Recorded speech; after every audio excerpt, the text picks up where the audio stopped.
All Hit Radio.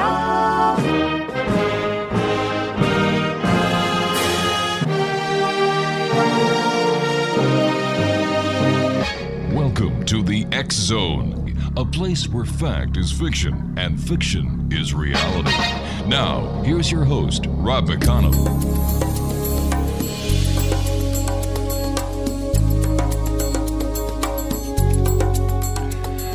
And welcome back, everyone. This is the X Zone. I am Rob McConnell. We're coming to you from our broadcast center in Hamilton, Ontario, Canada. Worldwide toll-free, 800-610-7035. Email xzone@xzoneradiotv.com. On all social media sites, X-Zone Radio TV. And our main website, where you can listen to the X Zone 7/24/365, www.xzoneradiotv.com. X Zone Nation, as you know, this is the spooky time of the year. Mind you, here in the X Zone, it's spooky all year long. But we have a special guest this hour. Her name is Dr. Heather Harder, and she's the author of Interdimensional Communication and Exploring Life's Last Frontier, The World of Death, Dying, and Letting Go. She is a personal and business consultant, professional speaker, and has appeared on hundreds and hundreds and hundreds of radio and television shows nationwide. We're going to be talking to the good doctor tonight about the art and science of talking to ghosts, spirits, angels, and other dead people. Joining me now from the area around Chicago, Illinois, is Dr. Heather Harder. And Dr. Harder, welcome to the X Zone. Oh, thank you. It's a joy to be with you. Tell me, Dr. Harder, how did you ever get into the world of talking to dead people, ghosts, spirits, and angels? Well, like everyone on the planet, I've always been in contact. I just didn't know it. And so probably it was around mid-'80s, about 20, 30 years ago, that I really learned how to mindfully be aware and take control of the process. Now, do we all have the ability to do this? You all are doing it. It's not a choice. You will be connected with other dimensions. It's just whether or not you recognize it and then are able to control the process. We all get intuitions. We all have dreams that have visions of people who've passed on. We all have those gut feelings or smell something or feel something, but we don't know how to take control of the process. Like if someone calls you, you can answer the phone. But if you understand the process of the phone, you can also make calls and talk at will. That's the thing that I have done that many people are yet doing.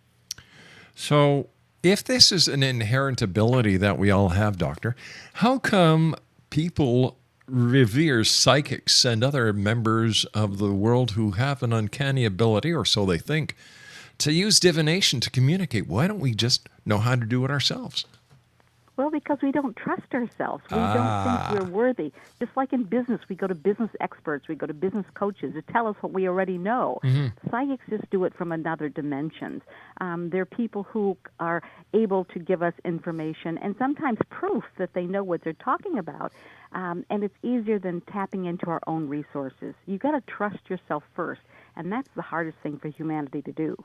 Is that gut feeling you get when something happens, or you meet someone, or you just kind of feel as if you're not alone in a room? Sure, it can be, among many things. That visceral feeling, every cell of your body is sending and receiving information continuously. We just don't know how to tap into it and oftentimes interpret it correctly. But you have a special part of the back of your brain that is actually designed to be this interdimensional connection of all things non-physical. So how come we haven't learned how to use it fully? And how come, when you walk down the street, the people that you meet and greet are not aware that we have this natural ability? And why is it looked at as something strange, weird, and bizarre if it's so natural? why do we spend Halloween talking about dead people? 2 points. We have just turned it into this woo-woo topic, Uh-huh. and rather than looking at the natural part of it, I have a chapter in my book, Interdimensional Communication, that talks about woo-woo in the White House. And it's all the presidents who have talked about, acknowledged, or used spirituality and spiritual contact in the White House. But yet we still poo-poo it as something that's, just, imaginary. Jesus cast out evil spirits. Yes, he did. And Yeah. yet we at this age still deny that evil spirits exist. They think there's something out of their imagination. We are programmed to be helpless. When you were talking about the woo-woos in the White House, I thought you were talking about the presidents themselves, not the spirits. No, that's a whole different issue. Oh, it is. It's a topic for another show, and I'd love to have you back on to talk about that. It's not only Halloween where we here in the X Zone talk about communication with the dead or, psychic phenomena, interdimensional communication, interdimensional travel, interdimensional beings. And you know what? I feel right at home talking about this topic, and I've been doing it now for over 23 years. And yet it surprises me. Well, it really doesn't surprise me. I'm in awe when I've looked out over all the years to find out that more and more people are starting to realize what we call normal, that they used to call woo-woo at one time, and they're saying, hey, you guys in the X Zone, you're onto something. We want to know more. Dr. Heather Harder, please stand by. You and I have to take our first commercial break. X Zone Nation. Dr. Heather Harder is my guest. Her website is www.heatherharder.com, and we'll be back on the other side in 2 minutes. Don't go away. You were a pumpkin. I was a pumpkin, a big orange pumpkin. A big orange pumpkin. And were there a lot of children out there? Not so much. No? Did you get a lot of candy? Yeah, I got a lot of candy. Mommy's eating all the chocolate bars. Well, tell Mommy that's your candy, honey. Okay. Tell her. Stop eating all my chocolate bars, Mommy. Daddy's sick.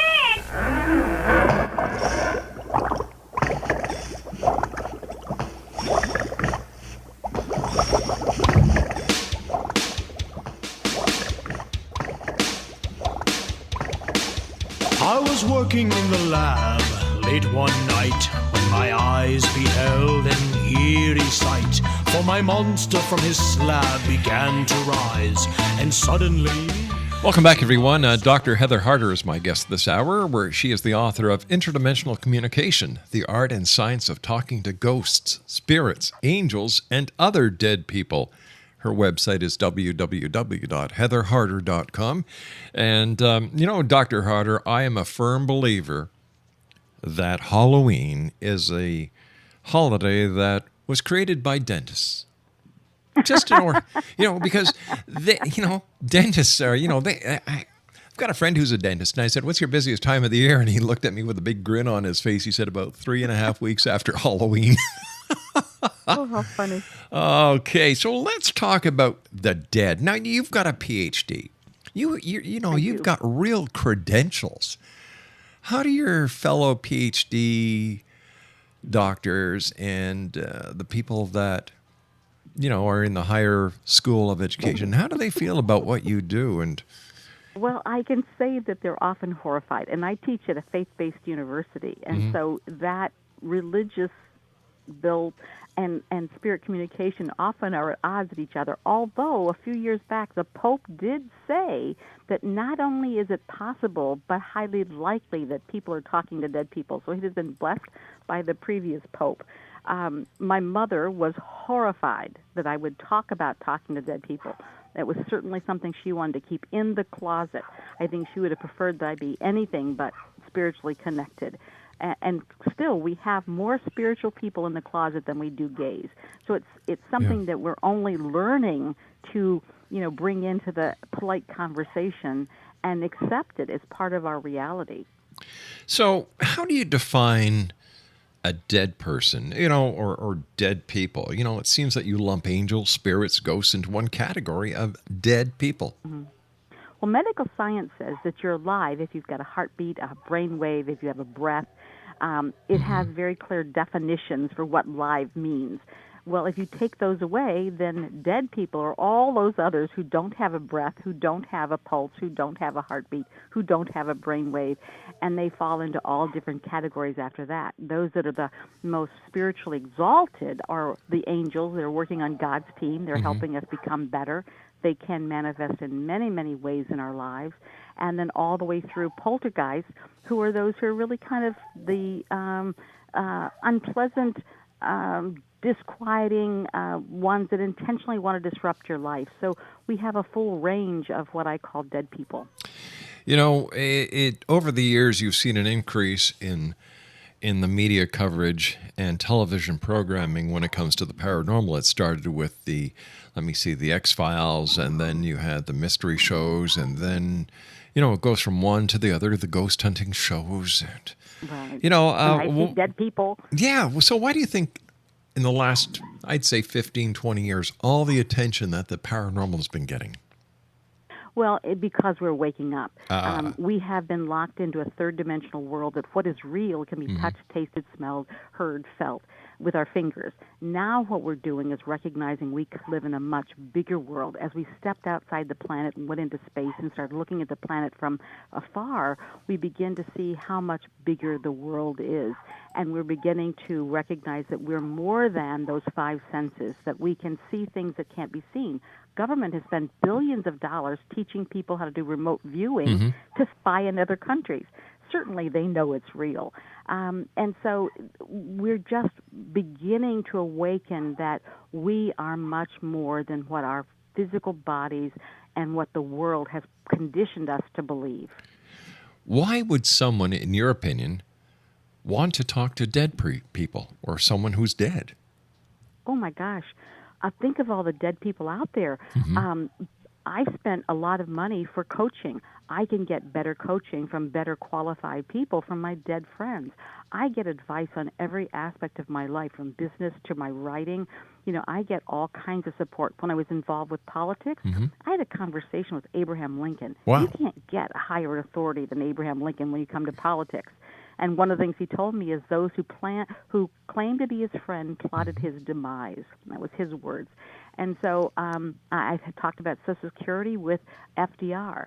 Now, just because they're dead doesn't mean they're sitting around doing nothing, waiting to have someone talk to them. It's very hard to talk to better-known dead people. But if you have a reason that supports their life purpose, they will come through in lots of very interesting ways. I can't tell you how many incredibly precious conversations that I've had that I could have had I not been connected to spirit world. Tell me, how do you communicate with them?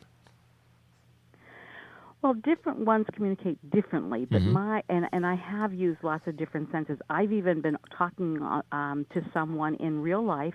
If I'm talking about a book project, I will record the conversation. When I played this recording back, there was 75 feet of first one voice, then two, then three voices recorded on top of our conversation, and that voice did not erase what was underneath it. It was spirit talking on top of our conversation, which I could only hear when I played it back.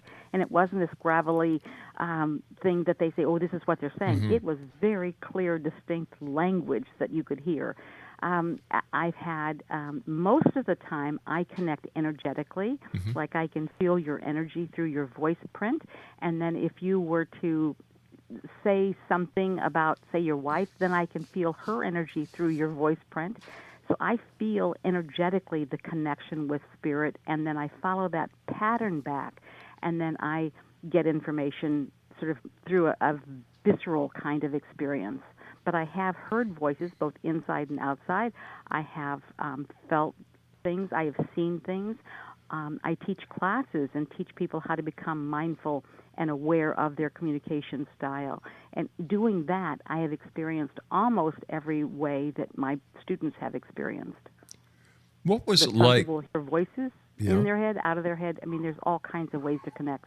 You know, I've been downtown in many city centers in Montreal, Toronto, here in Hamilton.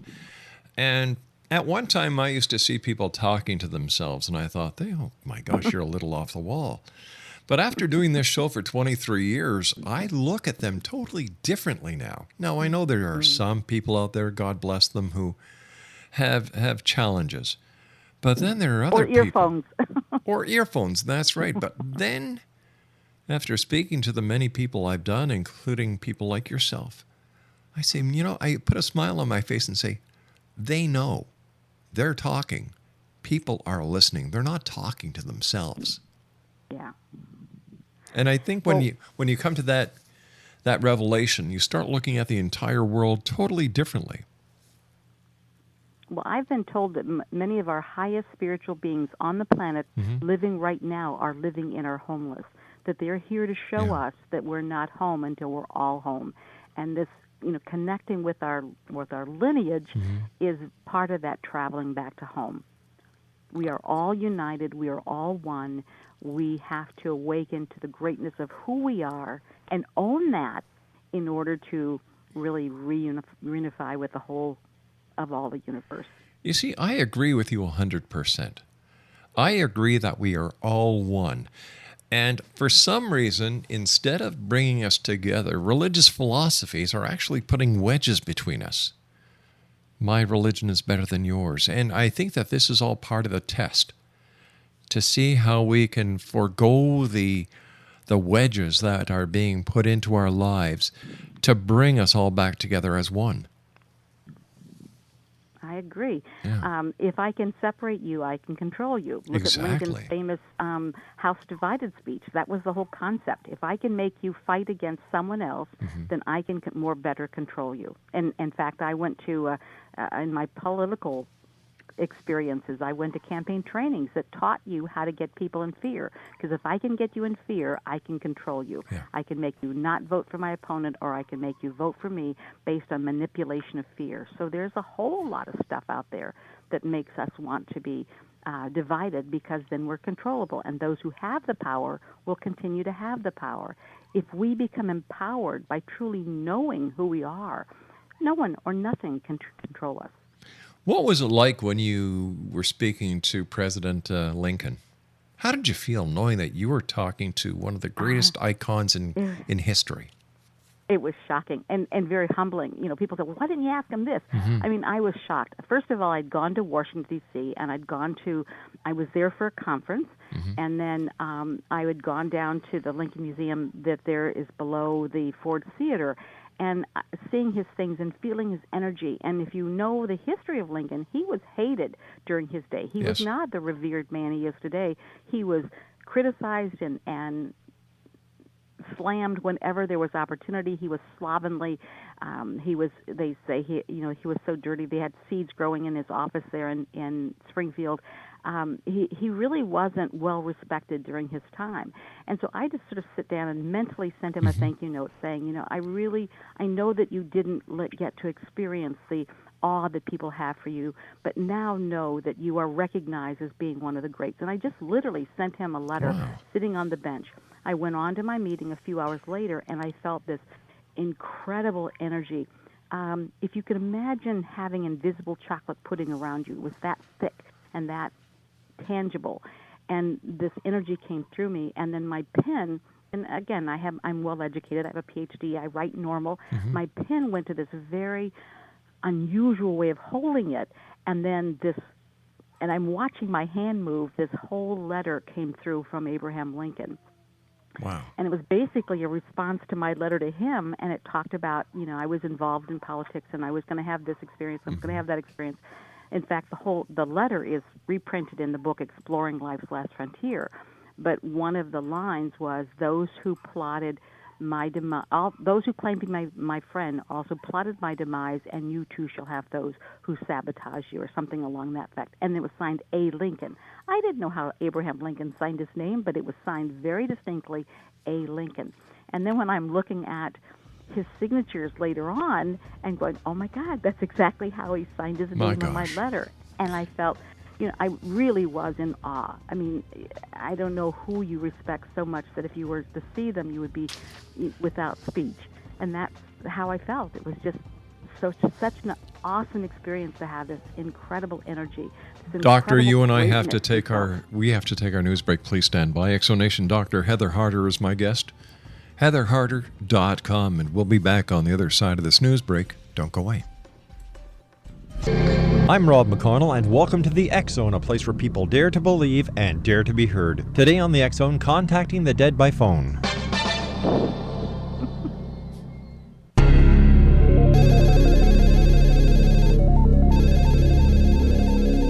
Can you contact the dead by phone? Thomas Edison kept his machine secret until they were patented, so little is known about what he may have planned but never completed. However, in 1941, a blueprint was found in New York for a telephone to contact the dead, and this was allegedly to have been Edison's plan. It may have well been a fraud. However, in any case, a model was made from the design, but unfortunately, it didn't work. Contacting the dead, fact or fiction, the quest continues in the X Zone.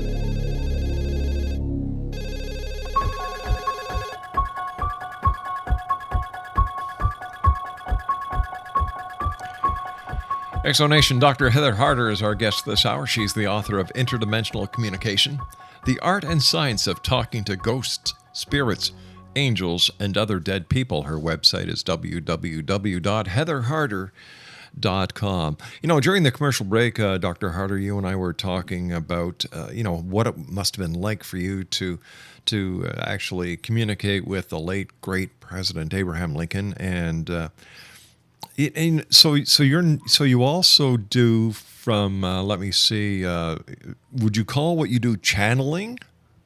No. When you channel, you're bringing information through you to someone else. Mm-hmm. That's a different process. I just speak directly to those who are in other dimensions. Wow. I have talked to people on spaceships, and I have talked to people who have been living and are now deceased. I've talked to people who never have lived on planet. Mm-hmm. So there's all kinds of categories of those. And that's, I talk to them. I can relay the message, but I don't bring it through me for someone else. So you were saying you speak to people on spaceships. Can you also communicate with others on other planets? Yes. Wow. Yes. And Earth is a school. Mm-hmm. Again, in my book Interdimensional Communication, I talk about it. There are 12 different dimensions of life.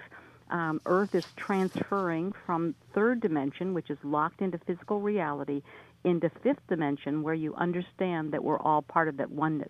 Fourth dimension is that transition state where you begin to recognize there's more to life than these five senses. And most people on the planet in some facet of their life recognize that now. We have moved into fourth, but fourth is a transition state onto fifth. Once we get to fifth, that's when planet Earth will settle down at its new dimension saying, oh, we're all one. What I do in my life will affect someone somewhere else. The butterfly effect. Right. So butterfly bats its wing in India, it affects the weather in California. Mm-hmm. That aspect that we're all connected and that we all change the reality is really important. And when we get there, we will have arrived for this transition. So who else have you talked to that our listeners would know?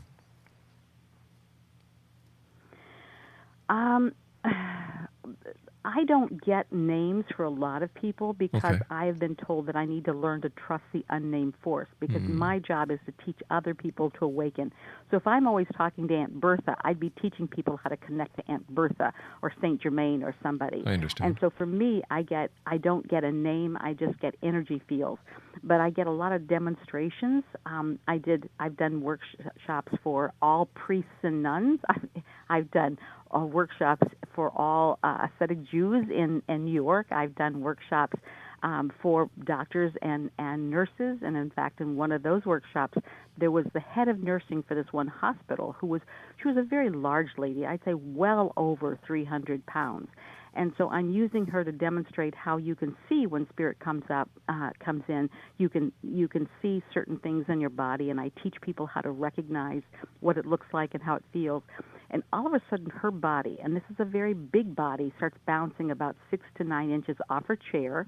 So she's literally being raised and lowered very quickly, and she's sobbing like crazy. And so I sort of move in to feel the energy to make sure she's okay, and the energy feels great. And she goes, "It feels so good." Oh my gosh. And I'd never had that kind of extreme demonstration before, but I was later told that there were people in the audience who didn't believe it was real. They needed a demonstration. And so I've had lots of experiences like that where people go, "Holy cow, how did that happen?" Because it's so extreme. So tell me, Doctor, that was a fun one. when you're communicating with the other side, talking to President Lincoln, you obviously can talk to people who have passed in the past, but can you also talk to those or communicate with those who have passed in the future? Well, again, I've never tried, but if it's possible, I'm sure I can, because it's all part of the same energetic mix. Exactly, yeah. So I'm sure it's very possible. We have an individual soul print, but our soul has many aspects. So even the Robin that's sitting there with you as you has many other aspects around the planet. So we can connect with different parts of ourselves. We can connect with other time frames, forward and backwards. And so the skill is being able to have faith and trust and open the door safely. People get themselves into a lot of trouble if they don't understand the sort of the protocol of the dead people world, and they just play with it, and then they are surprised that they get these attachments or these very unpleasant energies that are in fact infecting their lives. That you really have to know how to have sort of your safety shield up, so that I call it lovingly my cosmic condom. You never leave home without it. So that you Cosmic don't get yourself condom. in trouble. When people play with the Ouija board, it was a stellar doorway, very powerful, but it was sold as a toy. So people played with it as a toy, and then they got these spirits in, and they didn't know how to get rid of them. So understanding that there is a procedure, there are safety factors that you must consider when you're going to play in someone else's world, and that's really what you're doing. How does what you do and what so many others do by communicating with the dead, I should say, how does this fit in with different religious philosophies? If you're talking to dead people, do some people believe you're entertaining the devil? Oh, yeah. But there are people who think if you sing, you're entertaining the devil. And That's if you dance, you entertain the devil. So, what other people believe is not my concern. As a university professor in a very traditional university, when I wrote my first book, which is Many Were Called, Few Were Chosen, The Story of Mother Earth and the Earth-Based Volunteers, when I wrote that book, it was such a shock to me. And I sat down and literally, for 8 days at the computer, wrote out the story of what's going on at the planet now, why we're here, what role we all play in it. And it was shocking even to me. So I had a priest read it. I had a rabbi read it. I had a traditional minister in a very conventional religion read it to say, all right, what do you think? And all of them said, it doesn't in any way conflict with our religious beliefs. It just goes beyond it. And one of the words that I had in there was adne. And he said, why'd you say that? And I said, I don't know. It felt like the word to say. And he goes, well, in the Jewish faith, that word is another word for God. It's a Sanskrit word for God. Well, I didn't know that, but that was the word that I knew had to be there. And so literally, what I'm saying, I've never had anybody disagree with, but it still challenges the conventionality of being a limited human, because after all, we're only human. So when I get those people, I just lovingly say, well, why don't we pray together? And we pray to know truth. And then if I'm wrong, I'll get truth. And if you're wrong, you'll get truth. And I'm open for that. And so that usually satisfies any of the naysayers. How many different people on the other side have you communicated with over the years? Oh, God. I wouldn't even. Hundreds, thousands? To count that, yeah. I can, because oftentimes I do radio shows where people call in, and I connect with people that they know, and so I may go through 20 or 30 in one radio show. So I couldn't even begin to number it. And because I'm dealing with energies, not names, I also can't tick off a list that says, okay, this is one person. Right. But it's extensive. I had And one of the things that I know to be truth is that you can't even be murdered without soul agreement, that at some level you've agreed to play that role. Wow. And so I've talked to a lot of people who were murdered who told sort of the rest of their story of their murder or their death in an accident and that kind of thing. So it's extensive. Does that also apply to those brave men and women who go into different conflicts around the world as part of our military system, that they have agreed that they are going to die in a military conflict? They have agreed to the experience. Wow. And so if that's military conflict, that's fine. A friend of mine who is an incredibly amazing man who fought in the Vietnam War, and he was one of the most decorated men in Vietnam. He was a pilot. He was just incredible. And he was writing a book called Angels in Vietnam, but to my knowledge, he's never finished it. But what he said is that he would get in his helicopter as a pilot to go out and do a rescue, and there would be somebody there who's talking about the issues of, war and why we fight war and what's going on. And his stories were amazing, where he was literally shot through and had the seat behind him have bullet wounds in it, but his body was completely clear, and just on and on and on. What I was told about Vietnam, I haven't been told about the more recent wars, is that Vietnam was fought in our living room to show how ugly war was. That as long as we take and make it something beautiful and regal and proud to serve in, that we're going to continue to fight and have these conflicts.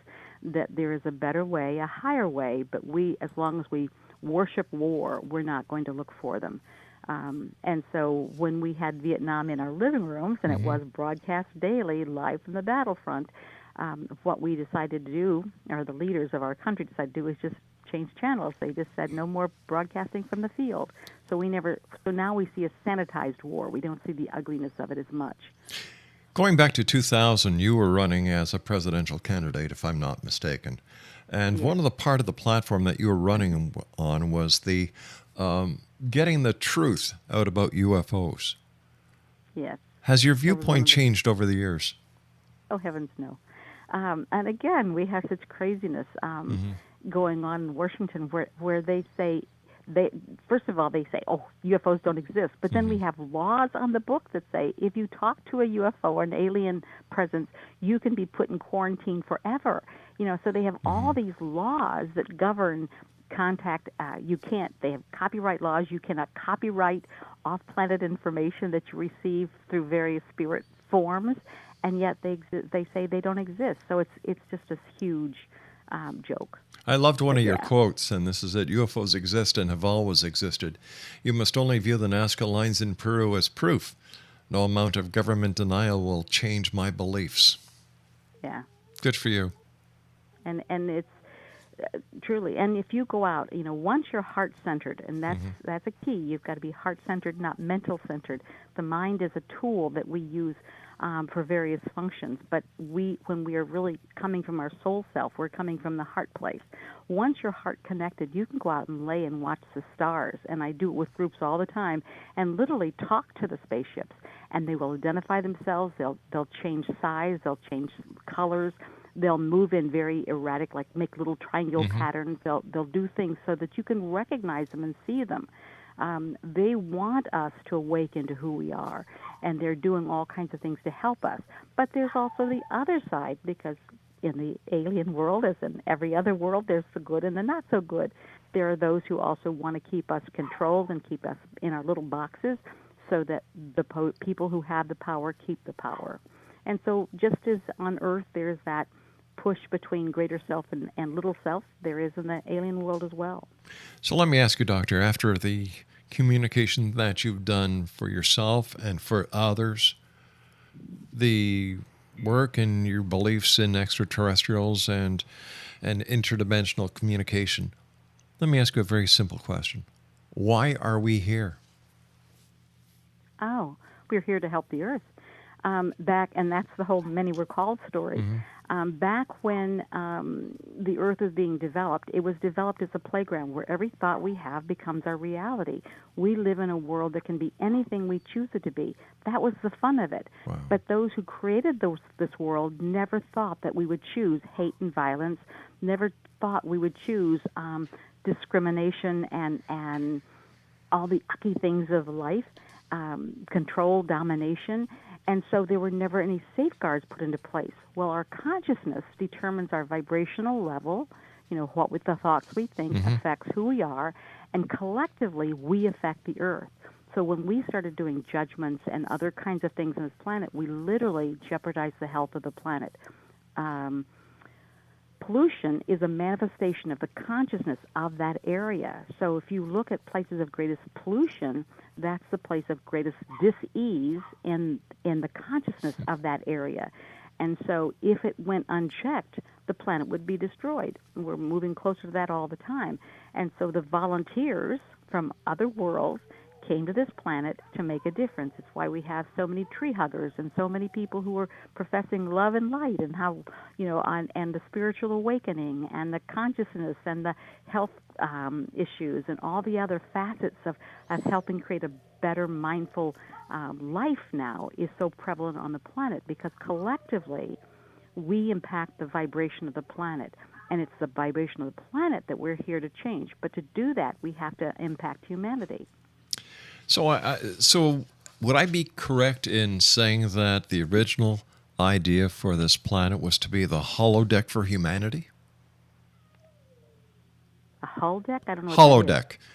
Where, holodeck. Yes, like on the Starship Enterprise, where you can go in and whatever your dream is, whatever your fantasy is, it would be created for you. In my opinion, no. I mean, I may get different information tomorrow, but in my opinion, no. Planets are designed to be like lab schools for lessons. So this planet is about free will, and it's about free thought, so that you literally create your reality in any direction you want. Other planets, you work with fewer things. You may only be working on discrimination or discernment or only on love. This planet puts everything together. This is the Super Bowl of all learning experiences, and it was a very involved planet to develop, which is why they want to rescue it and keep it from being destructive. All right, Doctor, you and I have to take our commercial break. We'll be back in a couple of minutes as we wrap up this hour in the action with our guest, Dr. Heather Harder.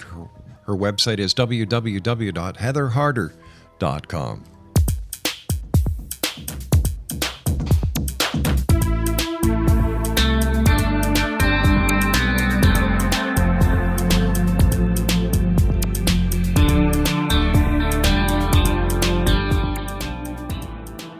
Exonation, welcome back, everyone. Before we get back to our guest, Dr. Heather Harder, as you know, all talk show hosts have received information from the FBI about the people in ISIS who are targeting in Canada and the United States talk show hosts. Well, I've got a message for ISIS. You ain't going to stop us. We're going to keep on talking. We're going to keep on pointing out your weak points. We're going to be a radio station that is going to get the message across, and we're going to help the authorities bring you down. It's that plain, it's that simple. X-Zone Nation, Dr. Heather Harder is our guest, www.heatherharder.com. She's got a great new book out, and not only is it Halloween, but Christmas is around the corner, and this would make a great gift. It's entitled Interdimensional Communication, the Art and Science of Talking to Ghosts, Spirits, Angels, and Other Dead People. First of all, Heather, it's great having you on the show. I love what you're doing. I love the way that you're getting your message across. So where can our listeners go and buy a copy of your book? Well, at heatherharder.com, you can hit the resource tab, and it will have all my books available for sale. How many books have you written, Doctor? There are 4 published at the moment. Wow. Where do you find the time between, you're a professor, you're an author, you're a speaker, you're a media personality. Where do you find the time? Well, you just do what you love, and there's always time. So I guess you're right. I don't have a regular schedule. I just do it whenever I get a chance. And all my books deal with a bigger and better life in some form or fashion. That's fantastic. What is the final message you would like to leave with the X Zone Nation tonight, Doctor? Oh, just to awaken to, first of all, to say your prayers to know truth, because truth is out there. And the Right. truth is that all of us are much bigger, much more powerful, much more knowing than what we've been led to believe, and that each of us have the power to change the world. And if we can accept that as truth, when Jesus said, these things I do, you can do these and greater still, he was talking to us.